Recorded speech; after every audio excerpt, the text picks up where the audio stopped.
Hello everyone, welcome back to our channel this side Siddhi. एंड आज की क्लास में हम बात करेंगे कि जितने भी aspirants IGNOU MA history first year के और दिसंबर 2025 में एग्ज़ाम देने वाले और आप लोगों ने अभी तक कुछ भी नहीं पढ़ा, तो आज की क्लास आप सभी के लिए हेल्पफुल होने वाली है, जिसमें हम डिस्कस करने वाले हैं आपके MHI 107 के लिए इम्पॉर्टेंट टॉपिक्स। तो अगर आपने कुछ भी नहीं पढ़ा और आप इस क्लास को एग्ज़ाम से 1 से 2 दिन भी पहले देख रहे होंगे, तो आज की क्लास में मैं जितने टॉपिक्स आपको बताने वाली हूँ, अगर आपने इसको अच्छे से कवर अप कर लिया तो डेफिनेटली 80% स्कोर आप सभी ईजिली से कर पाएंगे। तो यहाँ पर मैंने आपके बाकी अदर सब्जेक्ट से भी इंपॉर्टेंट टॉपिक ऑलरेडी चैनल पे अपलोड कर दिया है। अगर आप में से किसी ने नहीं देखा है तो सभी की प्लेलिस्ट आपको मेरे चैनल पर मिल जाएगी, जा करके चेकआउट कर सकते हैं। आगे बढ़ने से पहले मैं आपको बता दूं कि यहाँ पर पेड क्लासेस और नोट्स और असाइनमेंट भी अवेलेबल है। अगर आप में से किसी को यहाँ पर इसको बाय करना है, व्हाट्सअप नंबर है 8881969980 पे व्हाट्सअप पे मैसेज करके आप बाकी की इन्फॉर्मेशन अपडेट ले सकते हैं। तो यहाँ पर अगर हम बात करें कि हमारा जो MHI 107 जो सब्जेक्ट है, ये आपका history of Indian economy part 2। इसका जो पार्ट 1 है वो है आपका MHI 105 में। लेकिन हम जो अपनी इंडियन की इकोनॉमी के बारे में बात करते हैं, उसमें MHI 107 में जो हमारा मेन फोकस होगा वो सिर्फ और सिर्फ मॉडर्न हिस्ट्री पर होगा। यानी आधुनिक इतिहास के समय पर अर्थव्यवस्था कैसी थी, वो सब कुछ आपको MHI 107 में कवर अप करना होता है। ठीक है, अब बात आती है कि MHI 107 में आपके पास टोटल, अगर आपने अपना सिलेबस को चेकआउट किया तो हमें पता है इसमें टोटल 27 यूनिट्स हैं। अब हमारे माइंड में ये होगा कि मैम इतना कम टाइम है, सब कुछ तो नहीं पढ़ सकते, तो हम सिर्फ कितना कर लें जिससे काम बन जाए। एग्ज़ाम में तो 10 क्वेश्चन आते हैं, अटैम्प्ट सिर्फ 5 क्वेश्चन करने हैं और सिलेबस में 27 यूनिट्स हैं। और मैं आपको यहाँ पर बता दूँ कि जैसे कि हमें यहाँ पर टोटल 5 क्वेश्चन अटैम्प्ट करना है, लेकिन आपको कम से कम 7 से 8 टॉपिक्स की नॉलेज डेफिनेटली होना चाहिए, ताकि आप सभी इजीली से 5 क्वेश्चन सॉल्व कर सकें। आप में से कुछ ऐसे भी एस्पिरेंट्स हैं जो कहते हैं मैम हम सिर्फ पास हो जाए, तो जिन्हें सिर्फ पास होना है तो वो आप सिर्फ 5 जो टॉपिक्स हैं आप वो कर लेना। जिन्हें 80% यानी 80 से 90% स्कोर लेकर आना है, वो यहाँ पर जो मैं आपको टॉपिक्स बता रही हूँ उन्हें आपको कवर अप करना है। ठीक है, तो यहाँ पर मैं आपको साथ ही साथ लास्ट में जो हमारा एग्ज़ाम हुआ है जून 2025 का क्वेश्चन पेपर के साथ डिस्कस भी करवाऊंगी। बाकी के दिसंबर के भी और उसके लास्ट ईयर का भी सारा क्वेश्चन पेपर मेरे चैनल पर अपलोड है, जा करके चेकआउट कर सकते हो। यहाँ पर जैसे कि आपको पता है कि PYQ जो है आपके एग्ज़ाम के लिए इम्पॉर्टेंट होता है, तो आपको कम से कम 2 से 3 साल तक के प्रीवियस ईयर क्वेश्चंस को सॉल्व कर लेना है, ताकि आप इजीली से अपने एग्ज़ाम को क्रैक कर सकें। 2 से 3 साल के पेपर को जब एनालाइज करोगे तो उसमें कुछ कॉमन टॉपिक्स है जो आपको अपने एग्ज़ाम के परस्पेक्टिव से पढ़ना है। ठीक है, आपको जो एग्ज़ाम का टाइमिंग है, जैसे आपको पता है कि 2 बजे से लेकर के 5 बजे का हमारा एग्ज़ाम का टाइम है। 3 घंटे में हमें 5 क्वेश्चन सॉल्व करना है। 100 में से जो पासिंग मार्क्स है वो 40 मार्क्स है। मतलब हमें अगर एग्ज़ाम में पास होना है तो 40 मार्क्स कैसे भी करके लेकर आना है। 39 भी नहीं होना चाहिए, 40 मार्क्स होगा तभी आप अपना एग्ज़ाम क्रैक कर सकते हो। चलो, यहाँ पर आपको पता है दोनों तरीके से कभी भी हम अपने टॉपिक की प्रिपरेशन करते हैं। तो यहाँ पर जैसे हमें पता है कि 20 मार्क्स और 10 मार्क्स दोनों टाइप्स के क्वेश्चन मिलेंगे, लॉन्ग और शॉर्ट में। जो 20 मार्क्स का है इसको आपको अपने आंसर 5 पेजेस में कंप्लीट करना है, और 10 मार्क्स के लिए 3 पेजेस में अपने आंसर को कंप्लीट करना है, ताकि आपको एग्ज़ाम में क्या अच्छा जो स्कोर कर सको। इग्नू में जो मार्किंग होती है ना, तो सबसे पहला जो हमारा मेन फोकस होता है वो आपको क्या करना है कि अपनी जितनी भी आंसर शीट है, अप्रॉक्सली 25 से 26 से आपको आंसर शीट में पेजेस मिलते हैं आगे पीछे करके। तो आपके पहला जो टारगेट होना चाहिए वो ये होना चाहिए कि हम ये सारे पेजेस को फिल कर लें। अगर उसमें से कोई भी पेजेस कम हुआ, जैसे आप में से कई ऐसे होते हैं जो 19 से 20 पेजेस ही फिल कर पाते हैं, तो आप में से ये कितना भी अच्छा लिख लो 50% ही मार्क्स देंगे ये आपको, 50 से 55, उससे ऊपर ये देते नहीं है। तो पहला टारगेट क्या होना चाहिए कि हमें कैसे भी करके ये सारे पेजेस जितने भी उन्होंने आपको आंसर शीट में प्रोवाइड करे हैं, इसे आपको फिल करना है। ठीक है, चलो क्वेश्चन की तरफ बढ़े। और यहाँ पर क्वेश्चंस के साथ ही साथ आपको सारी चीज़ें कवर अप करनी है। जैसे देखो, यहाँ पर आपका जो पहला क्वेश्चन है ये ट्राइब से रिलेटेड है, आपके क्षेत्रीय मारवाड़ी सिखपुरी 18th सेंचुरी को एग्जामिन करते हुए। तो देखो, सबसे पहले तो आपको याद रखना है आपका जो ये ब्लॉक फर्स्ट है उसमें सिर्फ 2 यूनिट है। ठीक है, यूनिट फर्स्ट और यूनिट सेकंड। यूनिट फर्स्ट में आपका 18th सेंचुरी का है और यूनिट सेकंड में आपको कॉलोनियल के समय की इकोनॉमी अर्थव्यवस्था कैसी थी वो आपको कवर अप करना है। तो मैं आपको सजेस्ट करूँगी दिसंबर एग्ज़ाम के लिए ये दोनों ही चैप्टर करके जाना है। दोनों चैप्टर में से कोई एक आएगा 20 मार्क्स का, ठीक है। जैसे इस बार इन्होंने 18th सेंचुरी का पूछ लिया तो ज़रूरी नहीं है कि दिसंबर में 18th सेंचुरी यानी यूनिट फर्स्ट ना आए, लेकिन यूनिट सेकंड भी दिसंबर 2024 का क्वेश्चन पेपर अगर आप देखोगे तब इन्होंने यूनिट सेकंड पूछा था जिसमें हम कॉलोनियल की इकोनॉमी के बारे में बात करते हैं। तो फर्स्ट ब्लॉक जो है 20 मार्क्स का एक क्वेश्चन नंबर 1, अगर आप में से जो चाहते हैं कि हमें ये क्वेश्चन 1 अटेम्प्ट करना ही करना है तो आपको ये दोनों चैप्टर करके जाना है। लेकिन आप में से कुछ ऐसे होंगे दोनों चैप्टर में से कोई किसी को एक चैप्टर समझ में आ रहा है एक नहीं आ रहा है, तो कोई इशू नहीं है, दोनों में से आप कोई एक भी कर सकते हो जिसमें आप कंफर्टेबल हो। अगर वहाँ से क्वेश्चन आ गया तो अटेम्प्ट कर लेना, नहीं आया तो स्किप कर देना, जस्ट बिकॉज आपके पास 10 में से 5 क्वेश्चन अटेम्प्ट करने के ऑप्शन है, तो 5 क्वेश्चन तो आपको स्किप ही करना है। तो अगर आपने जो पढ़ा उसमें से कोई आ गया तो बहुत अच्छी बात है, नहीं आया तो एक अलग बात है। तो यहाँ पर आपको वैसे तो मैं सजेस्ट करूँगी दोनों यूनिट आपको करनी ही करनी है, जो फिक्स होता है यहाँ से क्वेश्चन हमें ज़रूर मिलते हैं। अब नेक्स्ट बात करते हैं। देखो एक तो आपका जो स्टार्टिंग का ब्लॉक है ना, फर्स्ट ब्लॉक फर्स्ट, ये ज़रूरी है। ऐसे ही आपका लास्ट ब्लॉक है, लास्ट ब्लॉक है ब्लॉक 9, उसमें 2 ही यूनिट है 26 और 27। ये वाला जो ब्लॉक है मैक्सिमम 10 मार्क्स के बेस के लिए होता है। तो यूनिट 26 जो हमारे चैप्टर का नाम है उसका नाम है ग्लोबलाइजेशन और यूनिट 27 का नाम है लिबरलाइजेशन, ठीक है।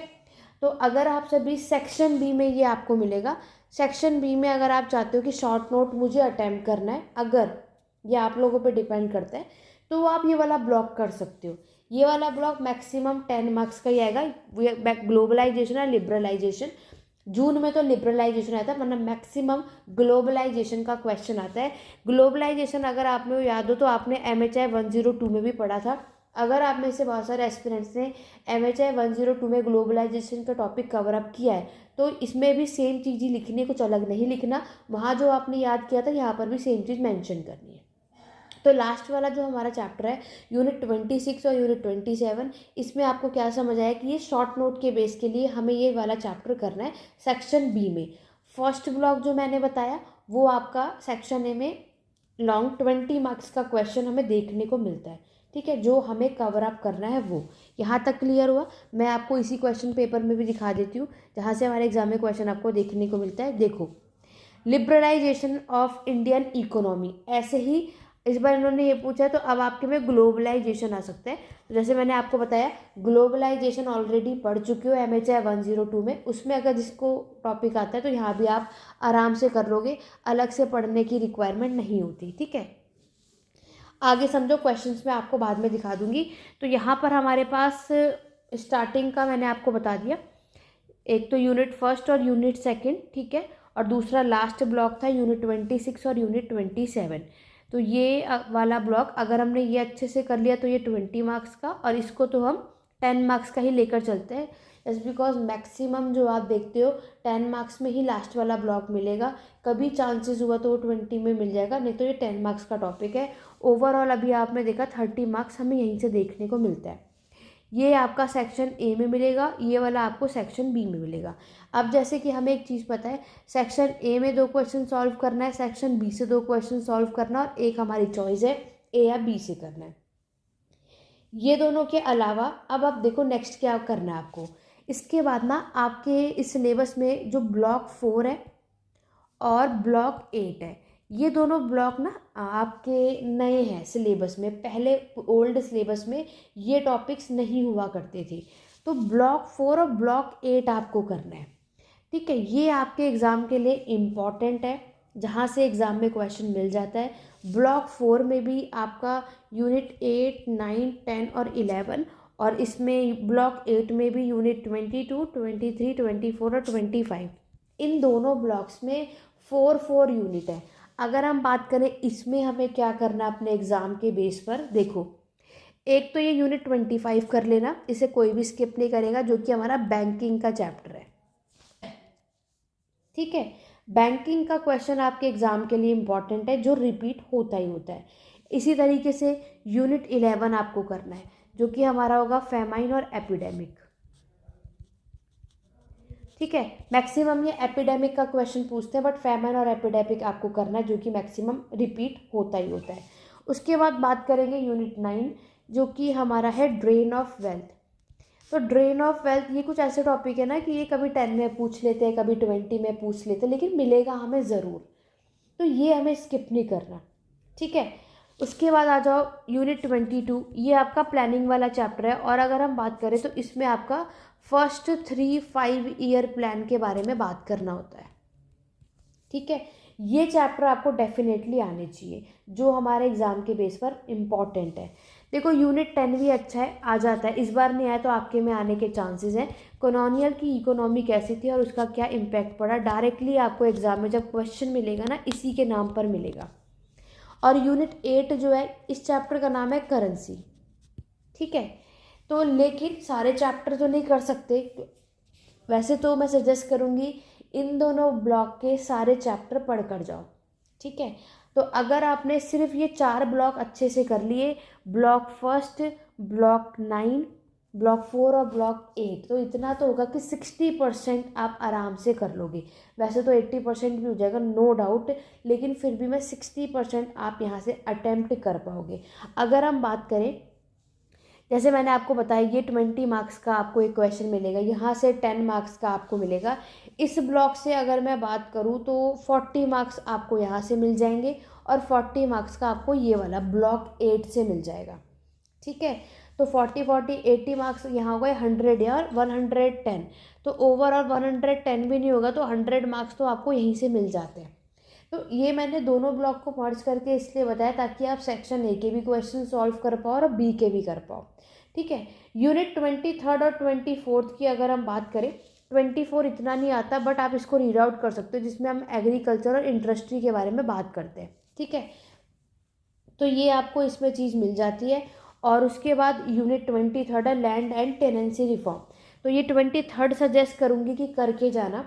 ठीक है, यहाँ से क्वेश्चन आपको मिल जाते हैं, तो जो मैंने सर्कल लगाया हुआ है ये डेफिनेटली आपको करना ही करना है, बाकी आप रीड आउट करके जा सकते हो। मतलब 24 तो नॉर्मली रीड आउट कर सकते हो, एग्रीकल्चर और इंडस्ट्री क्या होता है। यूनिट 8 करेंसी कभी आता है कभी नहीं आता, लेकिन मिल जाता है। तो करेंसी ये सारे तो ऐसे टॉपिक्स है जो आप इजीली से अटैम्प्ट कर सकते हो, कौन से कॉइन्स कब आए, किन डायनेस्टी ने इसको इशू किया था, है ना, और कहाँ कहाँ पर ट्रेड किया था, वो सब कुछ हमें इसमें मेंशन करना होता है। और करेंसी या कॉइन्स के बारे में तो मॉडर्न हिस्ट्री के टाइम पे और उसके पहले भी आपकी करेंसी जो यूज़ हुआ करती थी, वो सब कुछ हमें इस पर मैंशन करना है। अब ब्लॉक 8 और ब्लॉक 4 में आप लोग अपने अकॉर्डिंग कर लेना, लेकिन जैसे मैंने आपको बताया कि ये 9 यूनिट 11 मत स्किप करना, यूनिट 25 और 22 मत स्किप करना।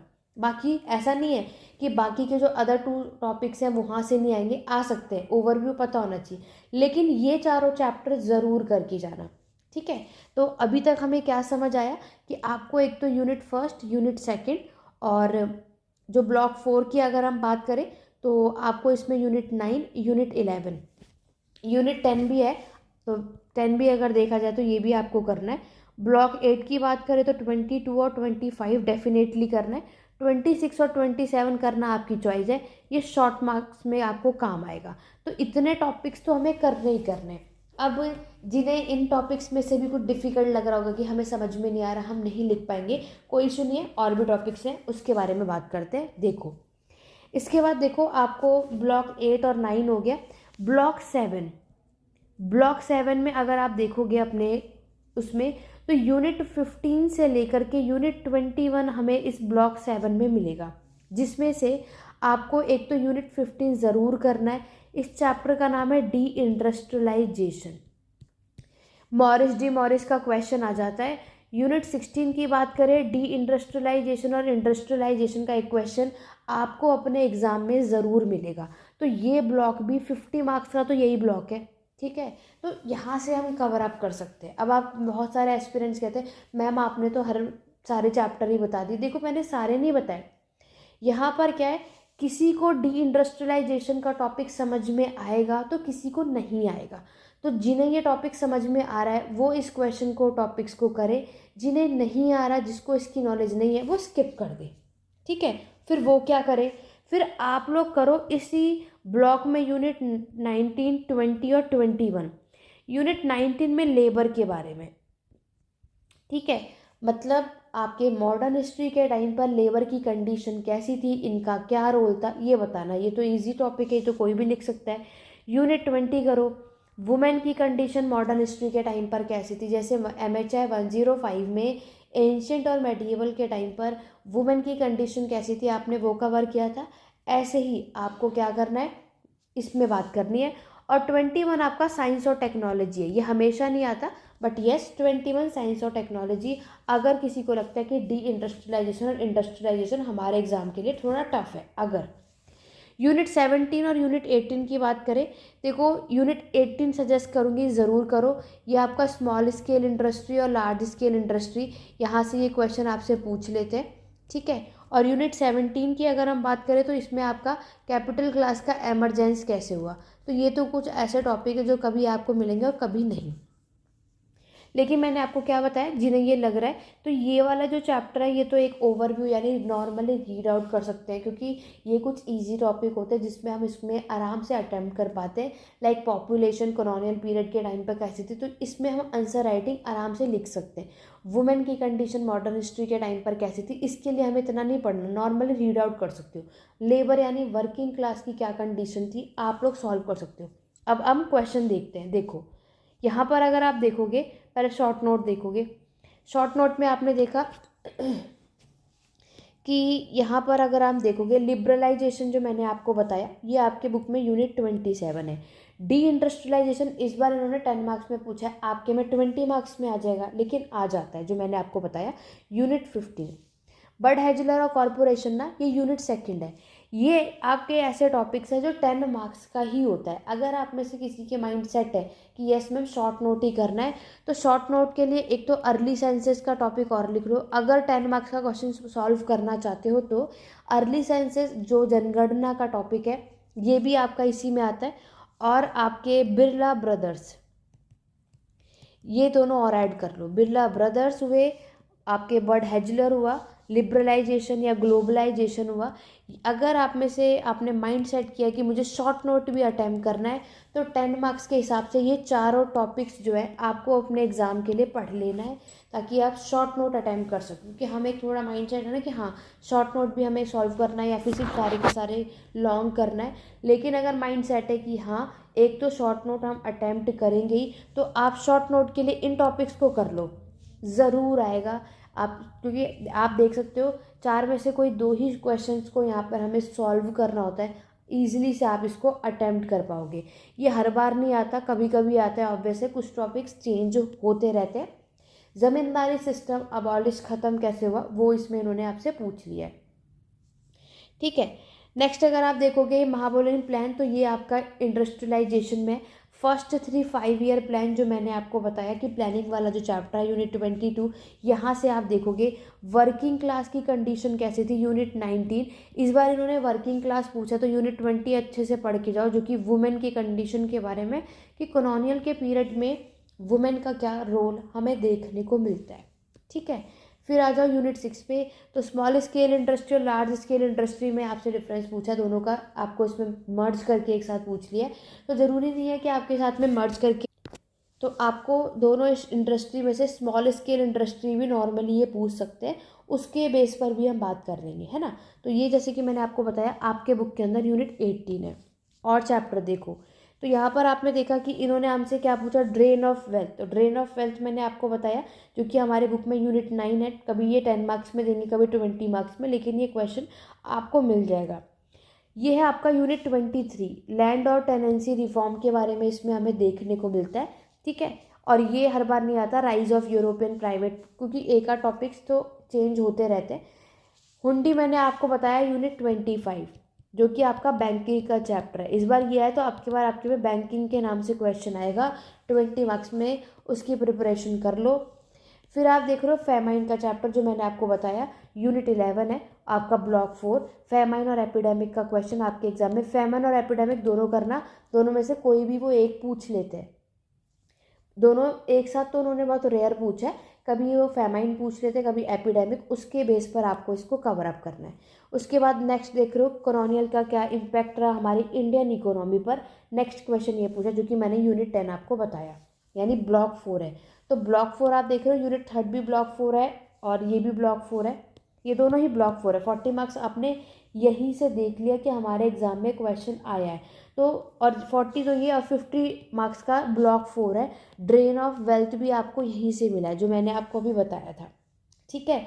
ब्लॉक 8 भी 50 मार्क्स का इन्होंने आपसे पूछा है, जिसमें इन्होंने आपका बैंकिंग का क्वेश्चन, प्लानिंग का क्वेश्चन और लैंड और टेनेंसी रिफॉर्म, इसीलिए मैंने आपको सजेस्ट किया है कि ब्लॉक 4 और ब्लॉक 8 अच्छे से कर लो और फर्स्ट और लास्ट ब्लॉक कर लोगे आराम से, इजीली से आप 80% स्कोर कर सकते हो। लेकिन ऑब्वियसली कुछ एक्स्ट्रा टॉपिक्स भी जैसे मैंने आपको बता दिए ब्लॉक 7 से जो आपको कंफर्टेबल लगे वो कर सकते हो, ठीक है। तो बस इतनी चीज़ें आपको अपने एग्ज़ाम के लिए करना है। बाकी ऑलरेडी आपको सारे मैराथन क्लास मेरे ऐप पर मिल जाएंगे, हिस्ट्री एडू पॉइंट ऐप पर। ऐप का लिंक डिस्क्रिप्शन बॉक्स में, सारे जितने भी सोशल मीडिया का लिंक है आपको डिस्क्रिप्शन बॉक्स में मिल जाएगा। कोई डाउट या क्वेरी आप कमेंट के थ्रू पूछ सकते हैं। आशा करूँगी कि आज की वीडियो आपको हेल्पफुल रही होगी। कोई डाउट या क्वेरी कमेंट के थ्रू पूछ सकते हैं। आज की क्लास को यही एंड करेंगे, मिलेंगे नेक्स्ट वीडियो में। Thank you for watching.